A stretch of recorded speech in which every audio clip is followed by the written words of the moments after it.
Hello everyone and welcome to the 6th anniversary of the channel Q&A thing. 6 years. This is crazy. It's really hard to believe it's been that long.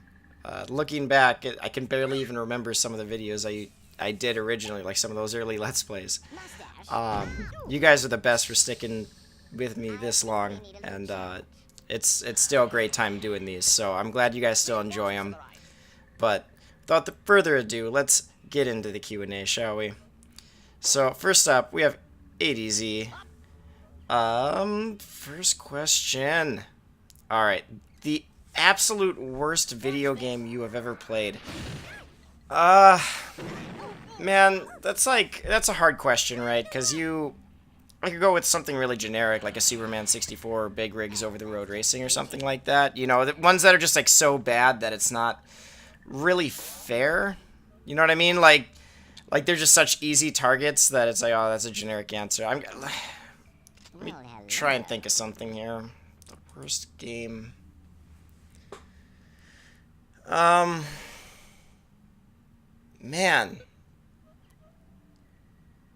You know what? I'm gonna throw shade at this. This isn't the worst game, but you know, everyone always goes nuts over Altered Beast on Genesis. I don't think it's a good game. I don't think I would have thought it was a good game back when it came out. Outside of the, I guess, graphics, and even the graphics aren't that good. But really, it's not that bad of a game. I don't know. That's such a hard question for me to answer. Like, the absolute worst game, I mean, I guess I would probably give it to Superman 64. Even though there is some kind of, like, sick pleasure in playing that game. Like, that's one of the so bad it's good games. I actually have some fun with Superman 64. Yeah, that's probably what I'd stick with for my answer. The dumbest anime I've ever watched. Well, so you use the term dumbest and not necessarily worst, because I think there can be some really dumb anime and not necessarily be the worst. So Gurren Lagann is pretty dumb. It's pretty dumb, although I really enjoyed it. But I'm pretty sure, if I remember correctly, it ends with someone throwing a universe at someone else. Literally, like, throws universe. That show was dumb, but that was good. What else? Kill la Kill was pretty dumb. That was a pretty dumb anime, but again, pretty funny in, like, a it's so ridiculous kind of way. You know what? I think I would probably give it to an anime I watched with a friend, called Grenadier. That anime is just straight up dumb. Like you know how those Monster of the Week shows where they usually have some kind of random weird way that they beat the villain, but it's like that's the most interesting part. It's like, how are they gonna beat him this time? Grenadier just like doesn't make any sense at all. The way they beat the villain, like if I remember correctly, at some point like Airman from Mega Man 2 shows up and he just kills people by like shooting air at them. And the main character of Grenadier uses like this revolver. That's her thing. She just shoots people with the revolver.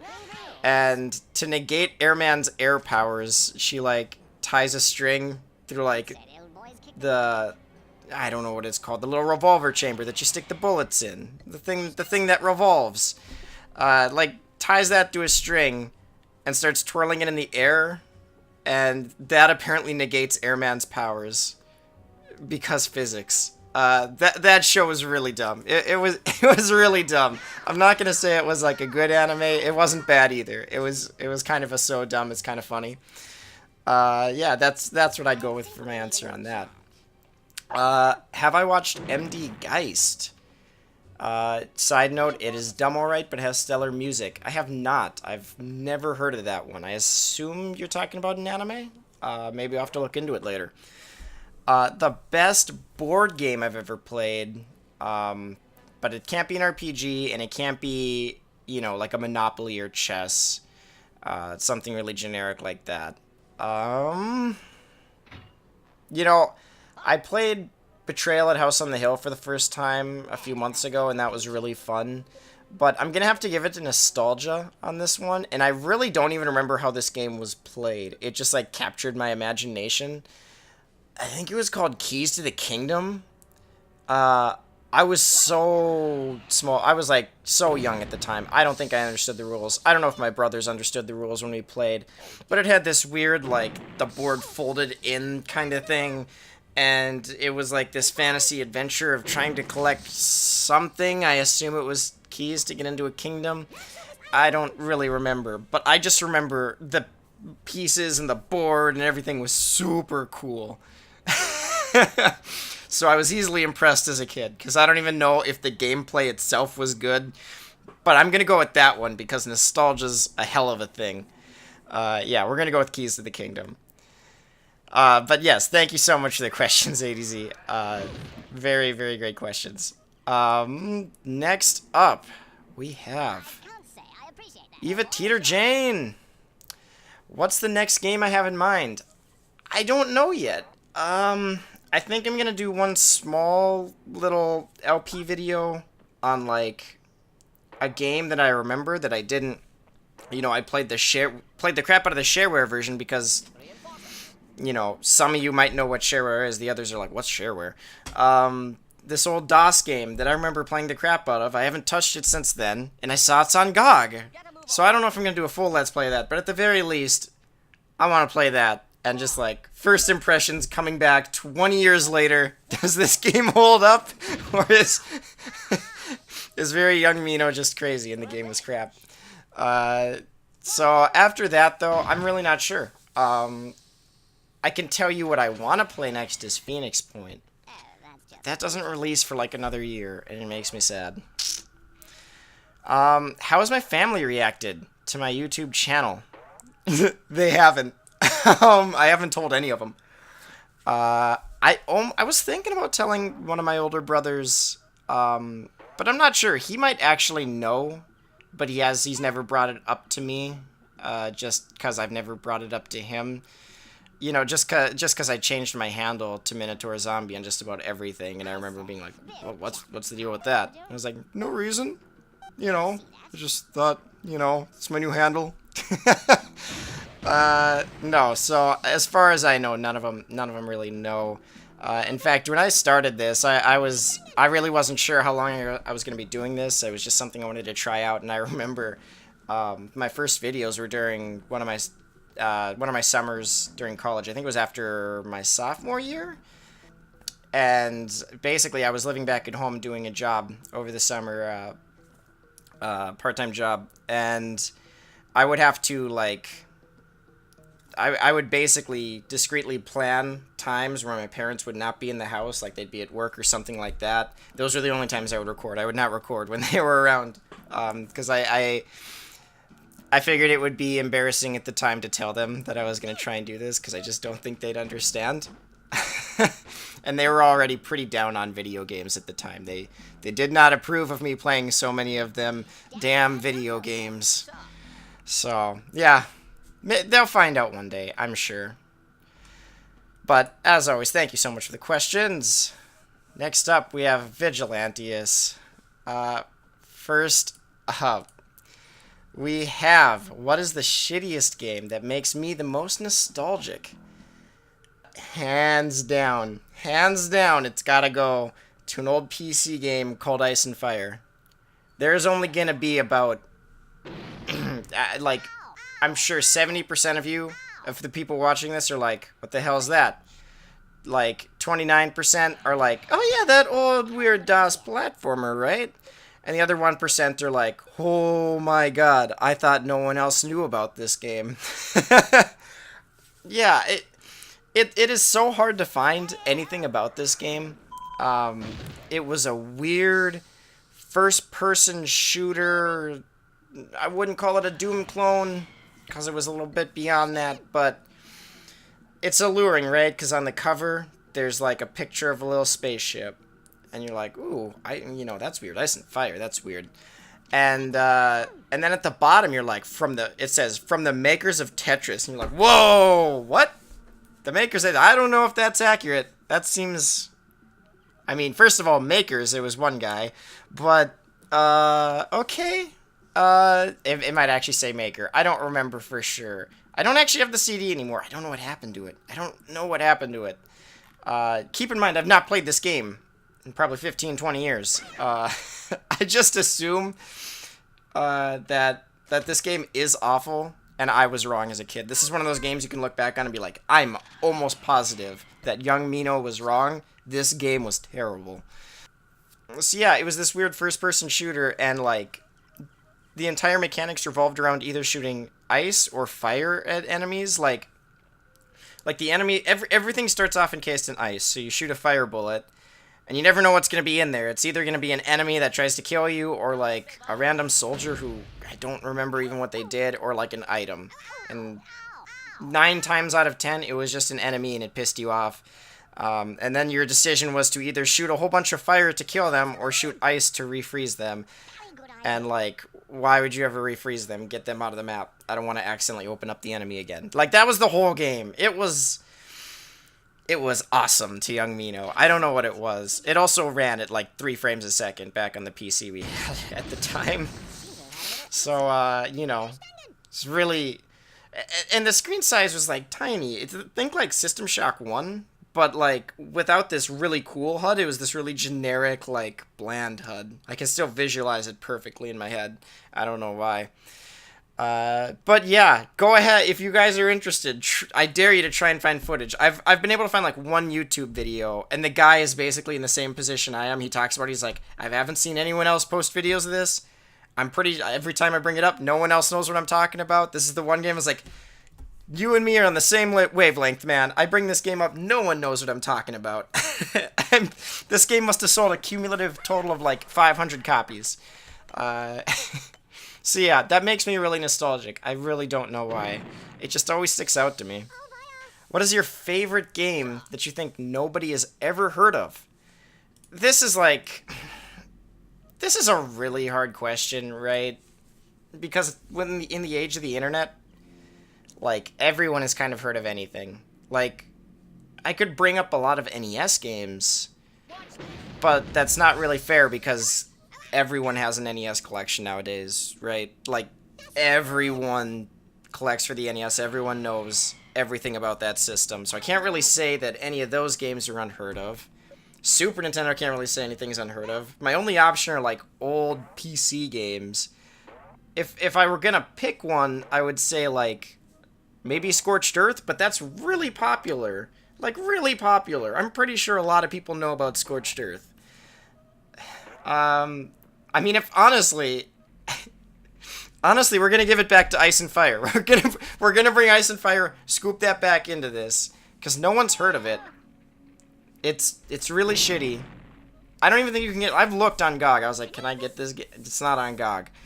You know when your game isn't on GOG, you didn't, you know, you really failed hard. If you're more than 10 years old and you're not on GOG. So, yeah, I think we're going to go back to Ice and Fire. Honorable mentions to Scorched Earth, maybe? Yeah, we'd probably give it to that.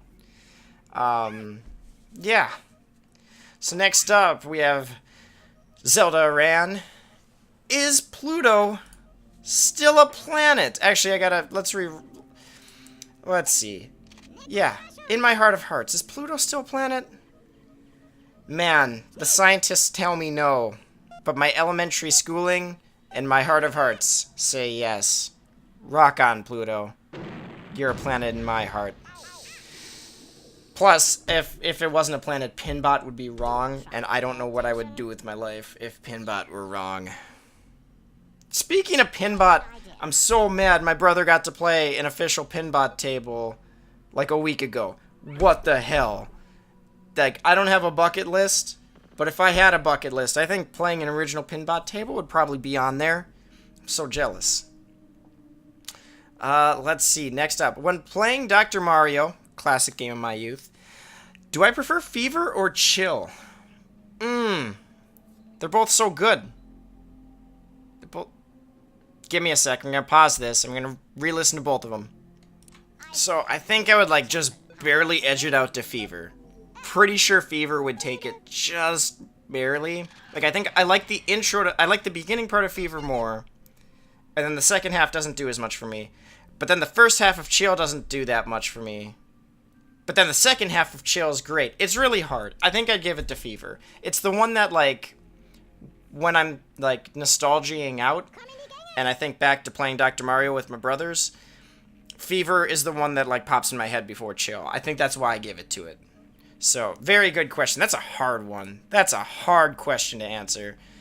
Because that music's so good. Let's see. Alright. Let's see. We are over to Murgus. So, is there any game or genre that I disliked when I was younger, but that has grown on me as I got older? Or a game, or also a game that annoyed me at the beginning, but ended up a lovely experience once I'd fully sunk my teeth into it. Gotta think about this one. Because I keep thinking, I'm thinking genres right now, and I've always been really open to genres. And even when there's been times where, I'll be like, am I not into strategy games because I didn't like Final Fantasy Tactics that much? And it's like, no, wait, no, I really liked other ones, though. I liked Tactics Advance, and I liked the Ogre Battle games. No, I really liked those. Like the stealth genre, because Splinter Cell Chain, blew me away on that. There's even sports games I like. You get your NFL Blitz or your NBA Jams in there. Even some of, like, the realistic sports sims I can enjoy from time to time. Like, I'd never sit down and really play Madden, but, like, playing one game of Madden with my cousin at a family event was actually pretty fun. Gamer genre. Did I not like strategy games as a kid? I mean, no, I really liked strategy games as a kid. I went bonkers for Warcraft 3. Command and Conquer, I loved. Doing 2000. No. Here we go. Okay, so it's not a genre. We're gonna go with a game. Game I initially disliked, and I think it's only because I was so excited for a different game. We're going back to the Nintendo 64 days, and all my friends had Nintendo 64s. I had already played the Marios and the Star Foxes, and all sorts of great games. And the big one that stuck out is I had a chance to play Ocarina of Time at a friend's house. Blew my mind. And so not too long after that, we were super late to the party with Nintendo 64. Like I said, my parents didn't like us playing video games too much. So we got Nintendo 64 at Christmas time, and we got 2 games with it. Or was it more than that? I think it was strictly 2 games. We got Legend of Zelda Ocarina of Time, and we got a game called Snowbird Kids. Which one do you think I gravitated to more? So here's the thing. We also got 2 controllers with it, so obviously we didn't, kill each other over trying to see who got to play Nintendo. But the thing is Legend of Zelda was only a single-player game, and we were still at, like, the family get-together, and so they didn't want us playing any single-player games, so we hooked it up and played Snowboard Kids. Now, anyone who's ever played Snowboard Kids knows that it has a pretty steep learning curve, actually. The controls at first are really awkward, because it's kind of like a Mario Kart game, in that, except that you don't hold a button down to go, you're just always moving. And you just go left and right, and you kind of, like, pivot your board by going diagonal back, actually, to, like, do sharp corners and stuff. And if you want to jump, you got to hold down the A button, and you can't move when you start doing that.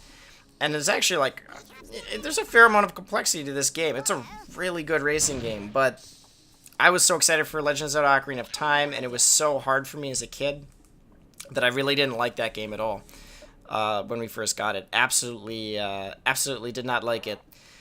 Fast forward maybe like 4 years or so, and I'm just like looking for games to play. You didn't get too many new games too often back in the day, or at least I didn't. And so I was just looking for games to play, and I threw Snowboard Kids back in, and that is definitely one of my favorite racing games to this day. And it's a shame because, like, I don't have anyone to play with really, so I always just I just have to race against the CPU. But that game is so much fun. It is such a blast, doing tricks and racing, And it really, like, once you dig into it, there's a lot to that game, and you know, it's just a really good time. I really should get Snowboard Kids 2 sometime just to see if the second game's even better. But yeah, we'll give it to that one. That's probably that sticks out in my mind pretty hard. What's the longest gaming session I've ever had in one sitting? I don't know. I'm sure there's some lazy Saturdays where I'd go to a friend's house and we'd play games for like 8 hours straight, maybe, back when I was a kid. I can't really do that anymore. I get too restless. But I guess there's one that sticks out in my head. I mean, there would be times where I'd go over to a friend's house, we'd have a sleepover, and we'd play like Super Smash Brothers 64 into like way into the night. Like, we'd be turning off the TV because, you know, the kids' parents came down, and we were like, oh god, we all got to pretend to sleep. They're gonna be pissed if they find out we're still up. The long. I'm gonna give it. I don't think it's probably the longest, but it's one that sticks out in my head. Imagine young Mino, who actually didn't follow video game media too much during this time. Like, I loved video games, but wasn't like following the media too much. And there was like this family friend that had moved away to a city that was like on the other side of the state, and we were actually visiting them.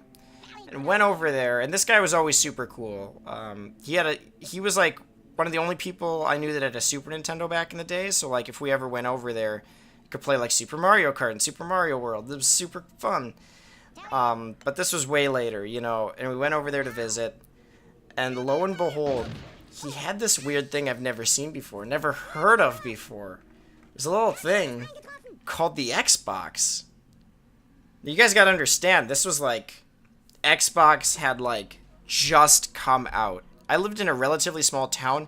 Literally no one I knew at that time knew what an Xbox even was. Like, no one talked about it at school. No one knew what an Xbox was.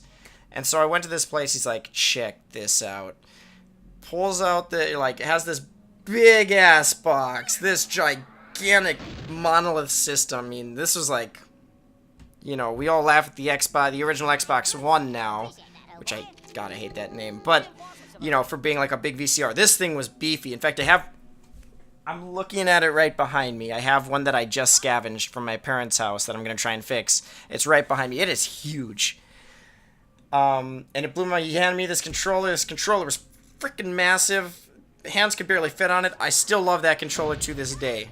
I do not know why. The Duke, give me that Duke. I think it's just because of this moment. He turned on that system and booted up a little game. You know, you guys probably never heard of it. It's called Halo. Blew my frickin' mind, man. And so, he hadn't beaten it yet. He was only like halfway through the game, but I tell you what, we started playing co-op from mission 1, and we didn't stop until we beat the game. Until when it was like 4 in the morning. That game blew me away for the time. I had never seen anything like it. PS2 wasn't shoving stuff like that in my face. Everything was so smooth.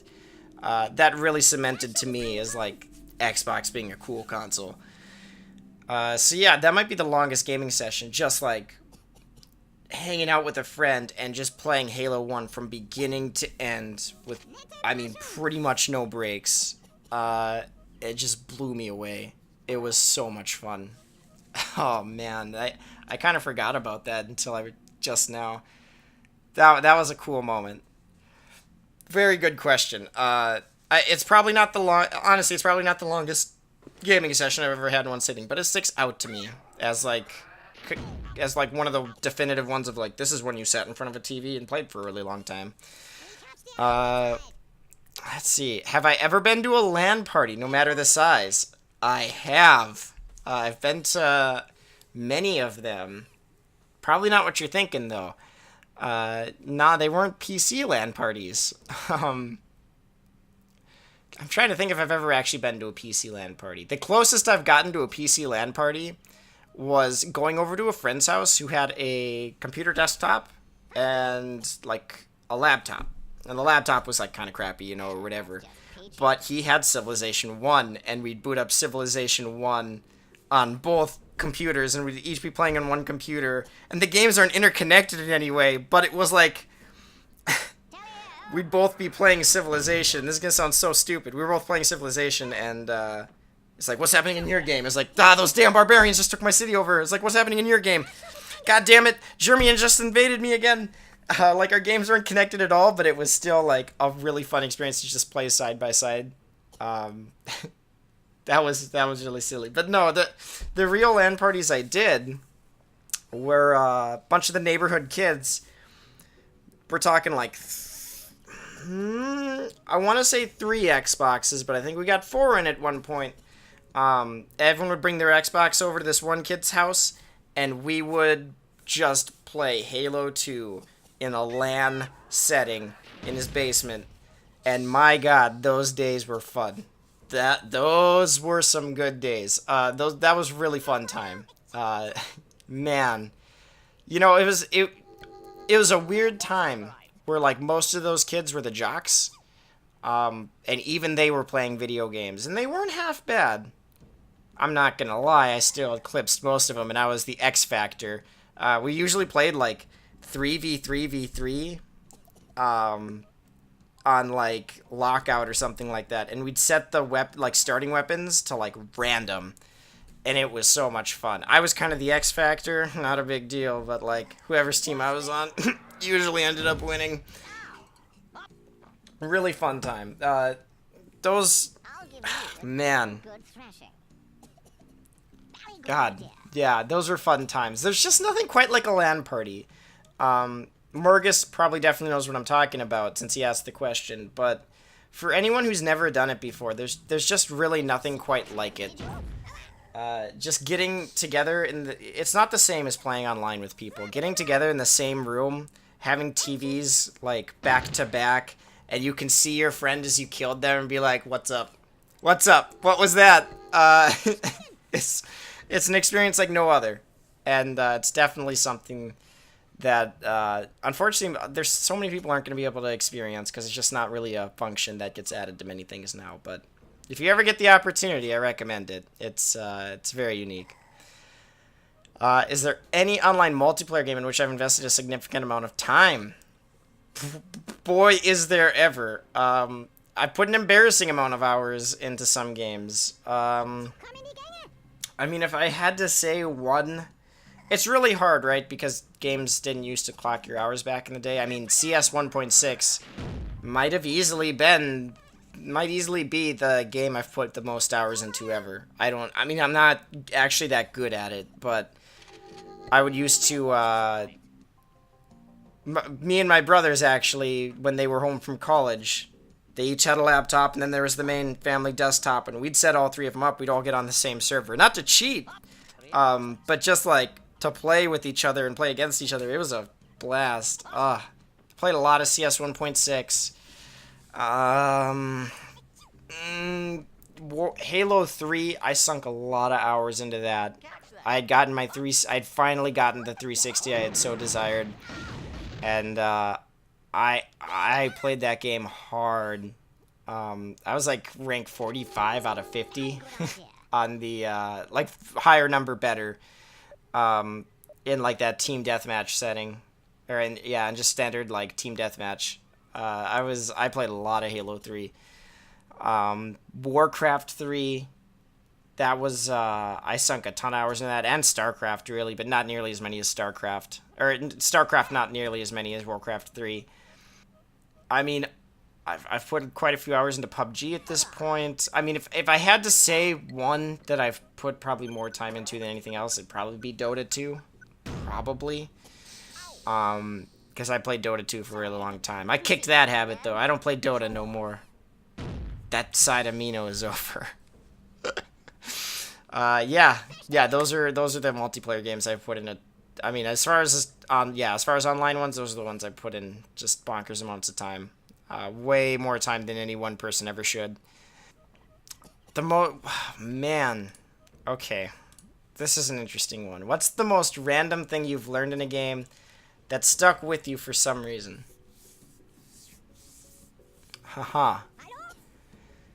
Are we talking like a life lesson, life skill, or just like a random thing in a video game? I'm gonna say a random thing. I'm gonna say it's that damn cactus dance from Star Tropics 2. Screw that dance. So there's like this puzzle in the Wild West world, or Wild West time, I should say. And there's basically like this giant wall to the side. I mean, we're talking like at least 100 tiles tall. Like, you know, character tiles, like video game, NES graphics. And you basically have to bomb, like, take this dynamite from the store. You can only hold one at a time. It's a big pain in the ass if you mess up. And you have to bomb the correct wall to proceed in the game. And, you know, it's really hard. There's definitely this puzzle.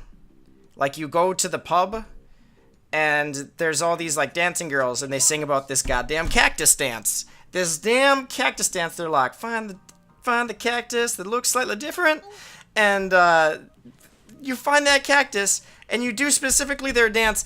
I swear to God, it does not get you to where you need to be. I tried so many times to follow that damn cactus dance. It is ingrained in my memory. Screw that song. That cactus dance is a lie. Hashtag might not actually be a lie. I might just have been really dumb. But it basically ended with me just bombing every frickin' square until I found the right one. And now it's like ingrained in my memory. Now I know exactly what square that is. Even though I haven't played that game in 15 years, I could probably still get it right on the first try.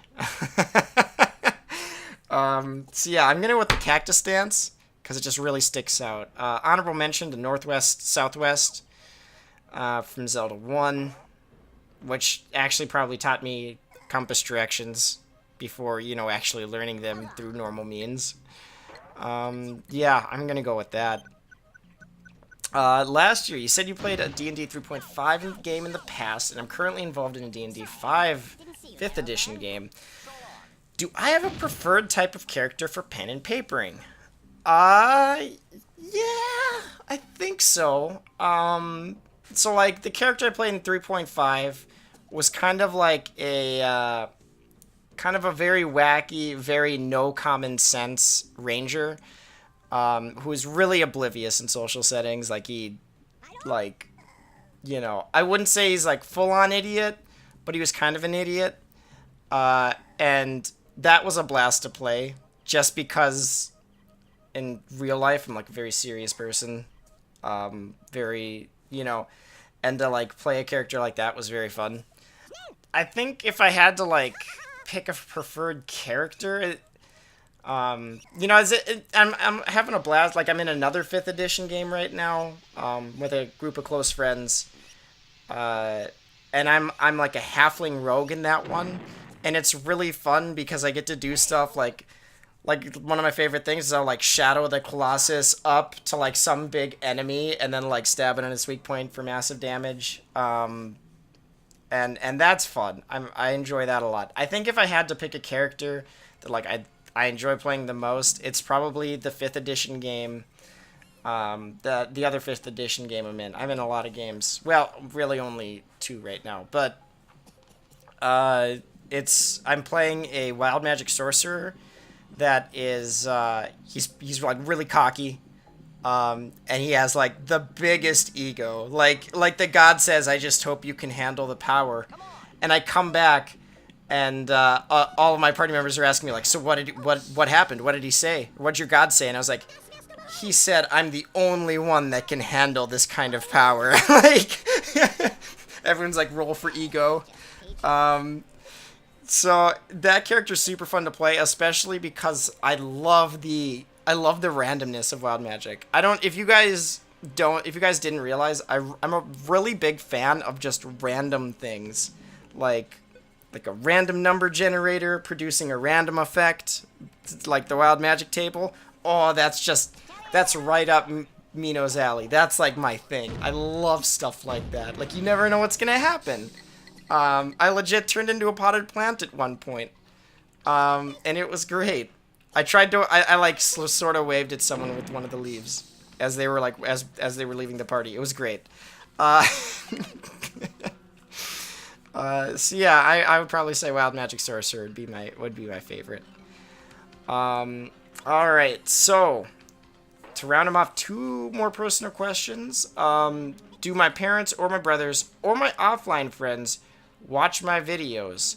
So I've kind of answered this part of this already. Parents and brothers, nope. They don't even know about it, I think. Offline friends, yeah, actually. Some of them totally do. I have a really good friend who watches them. Really good friend. Some of the very long-time viewers might know him as Chimera Brain. He watches the videos, or, you know, he was in the videos back in the day. But really, I mean, it's kind of like, you know, I only tell really close friends about what I do here. You know, so yeah, no, there's definitely some people that watch, and there's some people that know about it, you know, in real life. So that's always kind of cool.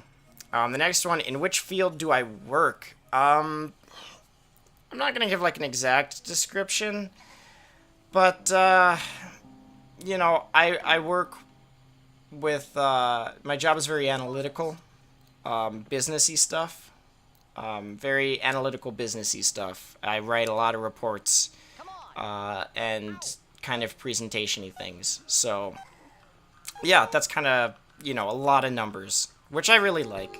It's something I really enjoy to do, so... you know, being as nondescript as, you know, or as general as possible. Yeah, it's very businessy, like, analytical work. Let's see. So, I'm really glad you reposted these Murgas, because I would have forgot otherwise. Jermaine Sablan Cabrera. He had some questions last year that, like, just barely didn't make the cut. He'd posted them, like, after I'd gotten done recording the voiceovers. So, these are the questions he had last time. Who is my favorite Jedi or Sith?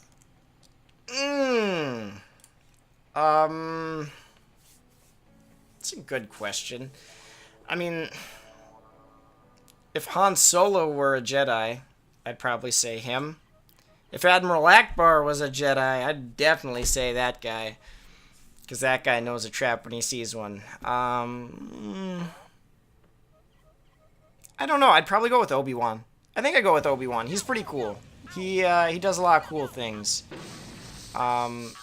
Luke is cool, but, like, he's a little bit too...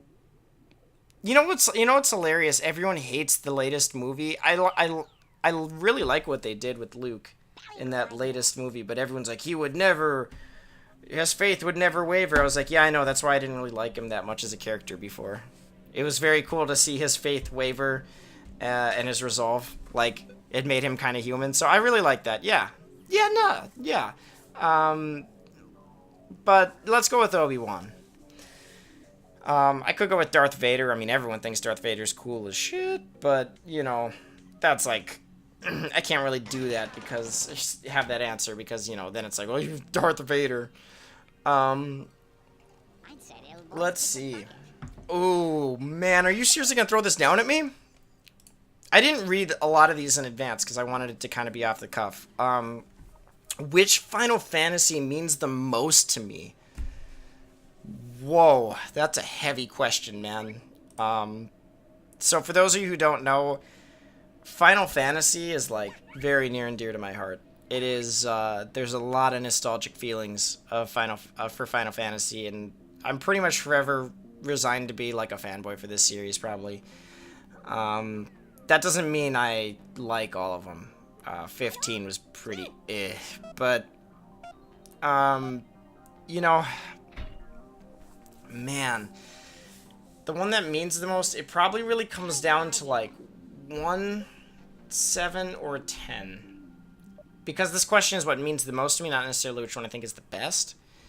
So 1 means a lot to me because that's just a very nostalgic game for me.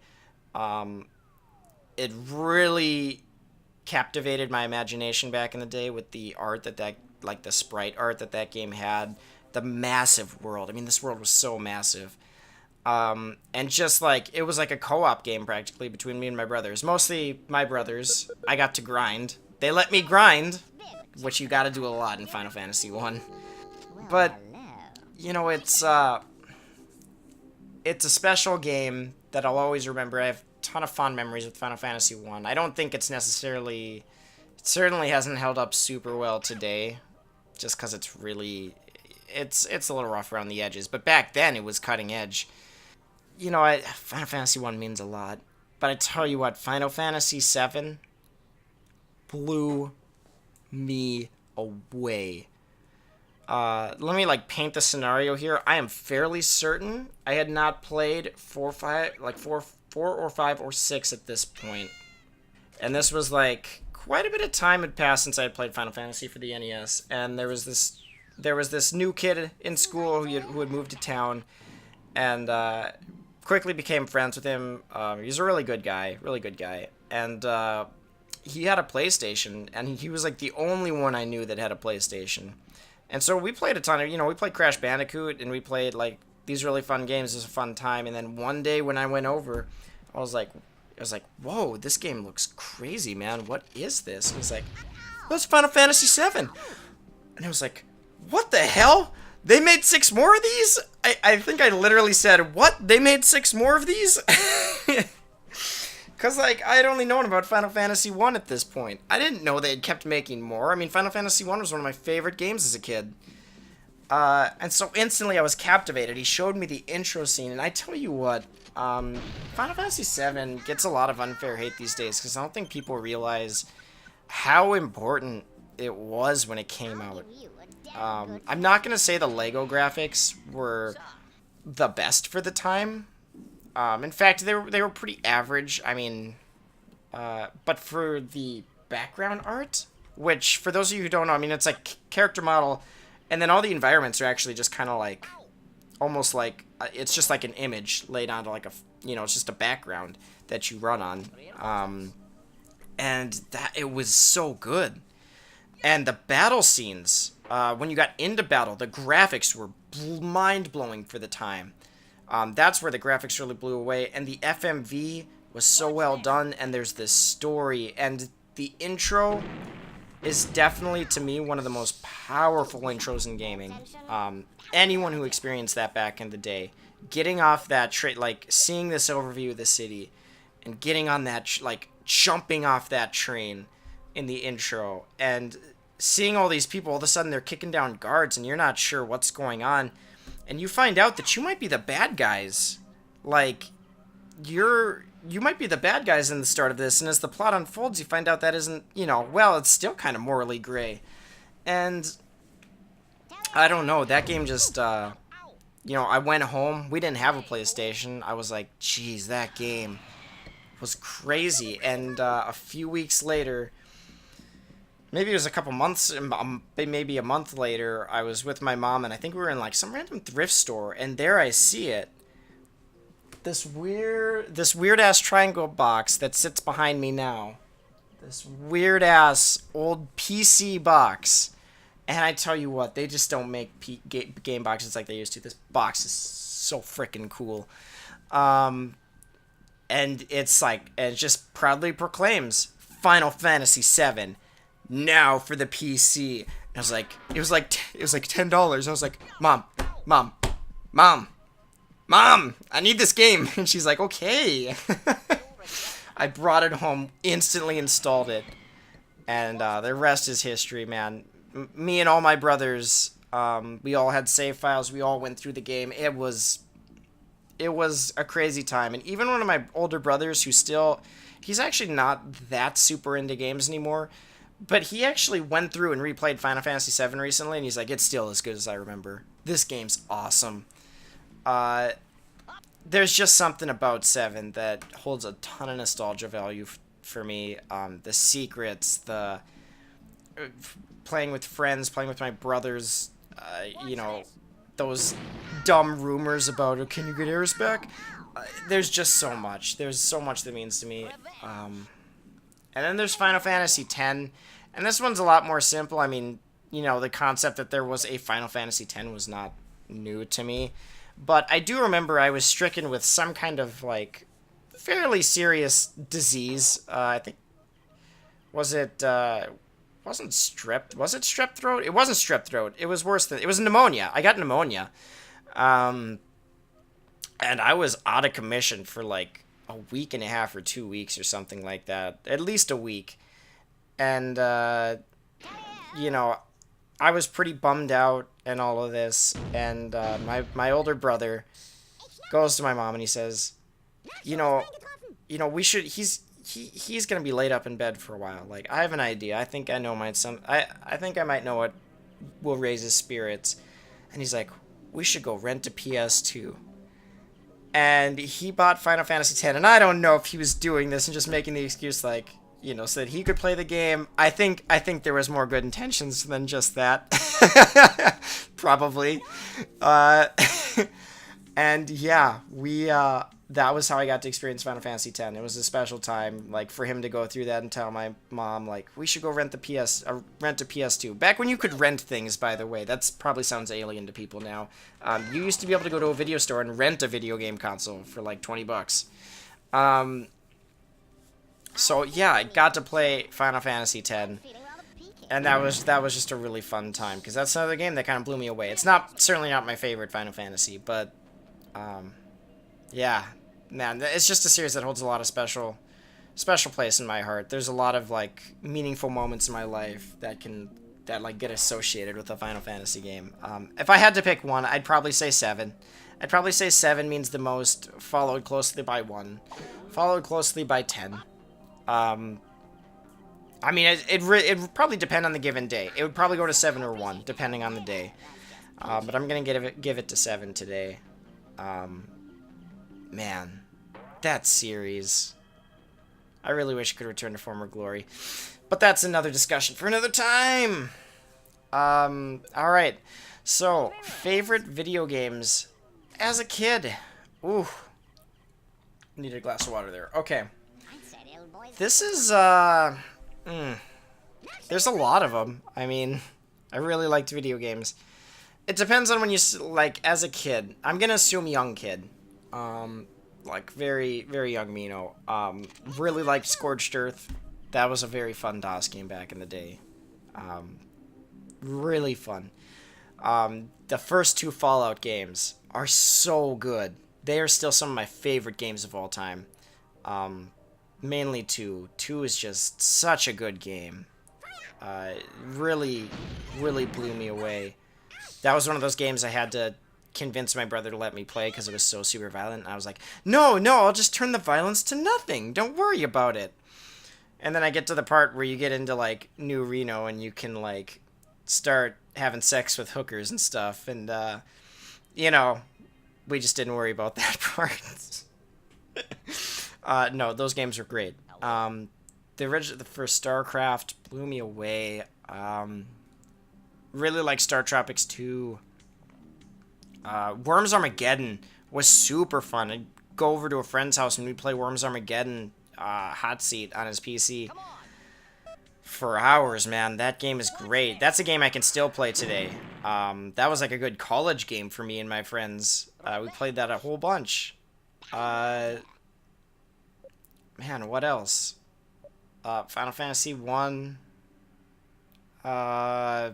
Super Mario Brothers 3. Super Mario Kart was great. Super Mario World. Chrono Trigger, obviously. Yeah, there's just so many. A lot of them were RPGs. I've always been kind of an RPG guy, but I really do like all sorts of video games. Civilization 1 as well. Oof.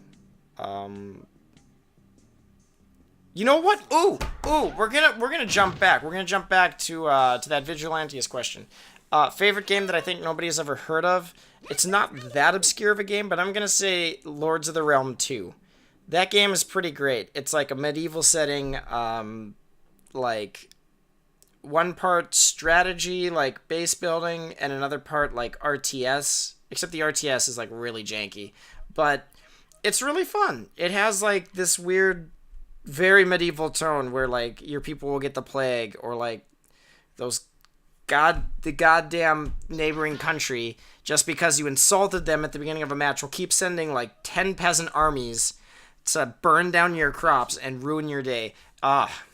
Great game. Great game. No one ever really has heard of it, though. Not many. I wouldn't say no one's heard of it, but no one really talks about it. Yeah, it was great. Yeah, stick that on the favorite games as a kid. All right. What do I think of the current state? Okay. What do I think of the current state of video games? I think it's in an alright place. It's kind of a complex question. I think it's really good. I There are things I really like, and there are things I really don't like about the current state of video games. The things I really like is that it feels like there's a platform for everyone. If you're an indie dev, there's going to be something for you. There really is a ton of ways to play now. Everything is very multi-platform. You can get a very good experience on most things you play, whether it be PC or console. I think the improvements in graphics are very good, although I miss the days when, we would have those giant leaps, but I think HDR adds a lot to games when appropriately implemented. But then there are things that I think the thing that bums me out about a lot of current games is the design by marketing teams and the design by psychology, really. It's really funny. As a kid, I remember playing Call of Duty 4 and being mesmerized by the fact that oh wow, this game has a level up system. It's like my favorite RPGs! And that intrigued me so much. I really, I was like, wow, that's so cool. Why doesn't every game do this? And now every game does that, and it gets really tedious because it really is just a gimmick to try and get you to play for as long as possible without adding anything of real value. Almost every game has some kind of level up mechanic or some kind of loot mechanic to where you're just always grinding for something, and it feels like we never just play games for the purity and fun of it anymore. You know what I mean? Now it's like, we used to just play Counter-Strike 1.6, not because we were leveling up, but because we just wanted to play and have a good time.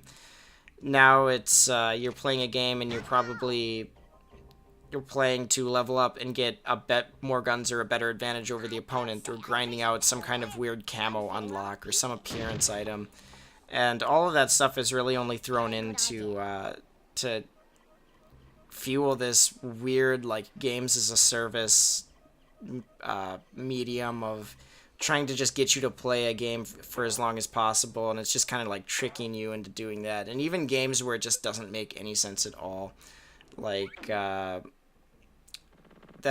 latest Lords of the Ring game, Shadows of War? Shadows of Mordor?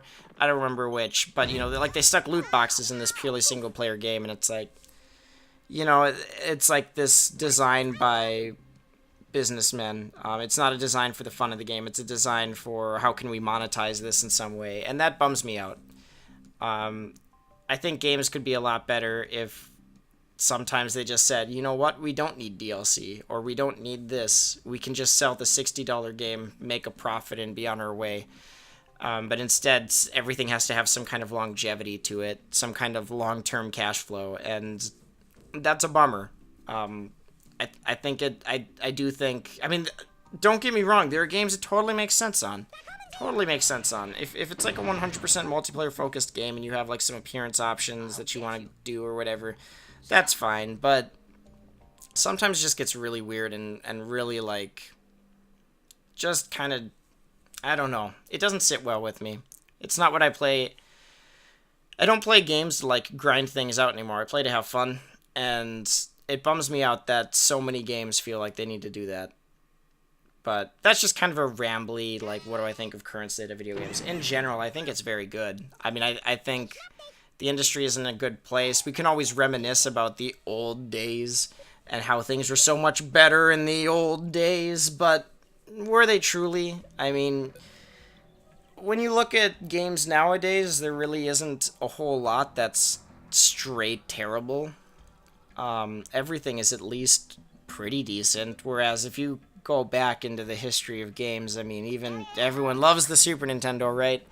man, like 65% of those games are shovelware, like that you would never even bother playing nowadays, like just trash. And we just put up with a lot more back then, just in some regards. I think so. You know, I'm not going to say that's true all the time, but I mean, things like that aspect, I mean, games are in a pretty good place from that. Everything's very competently made. I think the other thing, and I think that contributes to like studios feeling like they need to have this games as a service and this longevity thing, is like, I really do think dev studios need to take a step back and say, you know what, we have like 200 people working on this game. We don't need that many people working on this game. Spread yourselves thinner. Stop putting $50 million into this AAA game and then get mad when it, like, and then be like, it only sold 5 million copies, we can't make a profit off of that. And it's like, what the hell were you expecting? I think they need to take, I think dev studios need to be like, let's lower the budgets, it's really unnecessary, let's make more unique games. I think that's the other thing that bums me out, is everything's a sequel to something now, and I know I contribute to that too. You know, I pick up the latest Final Fantasy or the latest game in a franchise I love, but I really do try and support like something unique whenever I see it, and I wish there were more new IPs and stuff like that. And I think game budgets are so big now, they're too scared to make a new IP, and that's a problem. It's becoming like the movie industry in that regard. Anyway, I'm getting really rambly now. So yeah, current state of video games, it's alright. It could use some improvements, but everything always can. So, would I ever collab with other YouTubers? Sure, as long as it makes sense and I knew the YouTuber in question. Not like personally know them, but, you know, someone that I'm familiar with their content. The reason I say, like, it depends is, like, I never want to collab just for the sake of collabing. I would want it to be on something that it would be of value. There's nothing I find more annoying on other YouTube channels when it's like, guest appearance by this guy. And then they're just like shoehorned in and it makes the rest of the video all awkward. But, you know, they're doing it so that they can like get the views of both and try and cram them in. And I get it. They're probably friends and they're like, let's collab. I would just want it to make sense. I would never want to collab just for the sake of collabing. I would want to make sure that it would add something. And then I'd totally be fine with it. Yeah. So, I mean, if I'm not the person, my personality style is like, I'd probably never be the first one to engage that, but if someone came to me and was like, hey, you want to collab? I'd look into it. Can't promise I would, but I'd look into it. What's the future of my channel? What would I like to do, and where do I want to see it grow? The future of the channel? I mean, guys, I never thought I'd get this far. I'm at, like... Where am I at? It doesn't say right there anymore. This is really awkward. I'm above 300 subscribers. I never thought I'd get more than 3. Where do I... The future of my channel? I'm just going to keep doing what I do. You know, where would I like to see it grow? I'd like to see it grow as big as possible, you know? I mean, who wouldn't? If it grows, that's awesome. I'm all for that. Like, but like, what would I like to do? I'm probably not going to change it up too much. I mean, I do this for fun. I mean, I know I've brought this up before. I don't monetize anything. Not that I don't think I could anymore, because I think you have to have at least 1,000 subscribers now. But even before then, I never monetized, and, you know, I do this for fun. You know, if the channel ever grew to, like, really big levels, maybe I would start monetizing. Not to make it, like, my full-time job or anything, but, you know. But the future of my channel, I mean, yeah, I want it to grow as big as possible. I'm super happy that it's gotten this far. I don't intend to, like, my personality... I'm not big on, like, advertising myself. I don't tell many people that I do this, and I don't really shout it from the rooftops on social media either, because that's just kind of the person I am. I mean, even, like, you guys might have noticed, you know, every other YouTuber says, like, don't forget to like, comment, and subscribe. Hit that little bell notification for the bell notification so you don't miss any of my videos in case you're a big dumb idiot. I don't do that. You know... because it's not me, I know there's probably statistics that say if you do that, it's more likely to happen. If someone likes my stuff, that's awesome. They'll hit like if they really like it. That's kind of my mindset, and so I don't think I'll ever grow massively huge just because of those kinds of reasons, and because I do it for fun. I mean, I don't have a regular upload schedule or anything like that. I'm just happy that at the very least this many people are watching. That blows my mind. And so the future of my channel, if it gets bigger, that's awesome. But as long as there's at least someone finding this funny or enjoyable, that's probably good enough for me. So thank you so much for those questions. What do we have next? I gotta find... these ones were like right at the end. So, let's see. From Stevie McDonut. What is my favorite video game weapon so far? I think I would give it to... I think I'd give it to the banana bombs from... no, wait. The Super Sheep from Worms Armageddon. Yeah, the Super Sheep. That thing is so cool. Basically, you just get to fly it around, and like when you touch something, it blows up. But you can also collect weapon crates using it if you're really good and you don't touch any like solid objects. Oh, that game's so fun. Honorable mentions would probably go to like Banana Bomb from Worms Armageddon. Worms Armageddon had a ton of good weapons. There is some of the other... The Farsight from Perfect Dark is super cool. And also the... what's it called?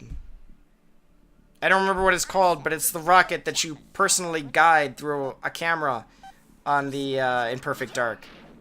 That's gonna bug me that I don't remember the name of that. It goes like... Beep, beep, when you shoot it, and then you get to fly the rocket around, and then, like, watch people flee in terror as they see this rocket coming for them, but they can never run away. It's, Perfect Dark had a ton of good weapons. That game, that's a fun game. Yeah, those are some of my favorite weapons. I mean, I could go on. Like, as usually awful as it is, I've always really liked the Needler in the Halo games as well, just for, like, I don't know, it's random crystals that you're shooting at people. It looks kind of cool. Is anyone in my family planning to make a channel in the future? Nope. I can say that as a pretty hard nope. I'm pretty sure that no one in my family has any interest besides me in doing something like this. Are there any games that I want to play but keep making excuses not to? I know there's definitely examples. There are definitely examples. Like, I know there's, I'd say the last story on Wii. It intrigued me. Yeah, I just looked back at my bookshelf. I'm gonna say last story on Wii. It's, I got it from a friend, I bought it from a friend, and, it's a game that intrigued me. I thought, oh, this would be really fun, but it's like, oh, I gotta go hook my Wii back up, and then I gotta find the cables, and this and that, and, I'll get it to another time. Yeah, no, that's a game. I'll go with that one. I know there's been a lot of others. Pillars of Eternity is probably another one. Like, that's a game, is like, I keep thinking, oh, that's really fun, I should start that up, and like, boy, that's gonna be a long adventure. That's gonna be a long game. A lot of text, a lot of reading. I'm sure I'll like it, but I'm gonna have to have... I need a lot of time to play that. Yeah, we'll go with those.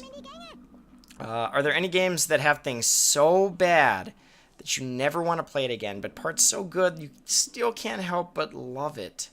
And for an example, he says it's KOTOR 2 for him. Yeah, there's definitely games like that. I gotta think for a second. Things so bad that I never want to play it again. Like, I'm not gonna say... This isn't probably my final answer, but like Contra 3, for example.